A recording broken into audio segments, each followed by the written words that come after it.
এক নজরে কোরআন নামে যেই নতুন গ্রন্থটি প্রকাশিত হলো, আমরা কি করেছি এই বইতে একটু করে আপনাদের সাথে শেয়ার করতে চাই। আমরা প্রত্যেকটা সূরাকে 16টা অ্যাঙ্গেল থেকে অ্যানালাইসিস করার চেষ্টা করেছি। শুরুতে আমরা সূরার সংক্ষিপ্ত পরিচিতি নিয়ে এসেছি।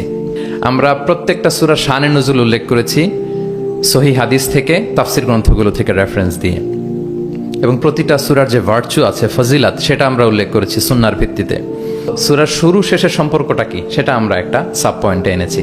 পাশাপাশি এই সূরার সাথে এই সূরার আগের সংযোগটা কোথায়, এবং এই সূরার সাথে ডিরেক্টলি এই সূরার পরে যে সূরাটা আসতেছে সেটার সংযোগটা কোথায়, সেটা আমরা এখানে নিয়ে এসেছি। পাশাপাশি সূরার মূল শিক্ষাগুলোকে আমরা কয়েকটা সেগমেন্টে ভাগ করেছি, বেসিক্যালি 3টা সেগমেন্টে।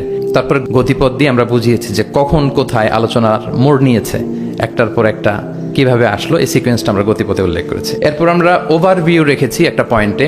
ওভারভিউ হচ্ছে সূরার আয়াত ভিত্তিক বা রেঞ্জ ভিত্তিক এই সূরাতে কি নিয়ে আলোচনা করা হয়েছে তার সার নির্যাস। এরপর মেজর থিম উল্লেখ করেছি। বিভিন্ন বিষয় নিয়ে প্রতিটি সূরাতে আলোচনা হলেও কিছু ফোকাসড পয়েন্ট থাকে একটা সূরার, সেগুলোকে আমরা মেজর থিমে এনেছি। এরপর আমরা সেন্ট্রাল থিম রেখেছি, একটা সূরার কেন্দ্রীয় আলোচ্য বিষয় কি। তারপর আমরা রিফ্লেকশন নামে, যেটাকে আমরা তাদাব্বুর বলি, তাদাব্বুরে কোরআন নামে একটা পয়েন্ট রেখেছি। ম্যাক্সিমাম 1টা থেকে 2টা তাদাব্বুর শেয়ার করেছি।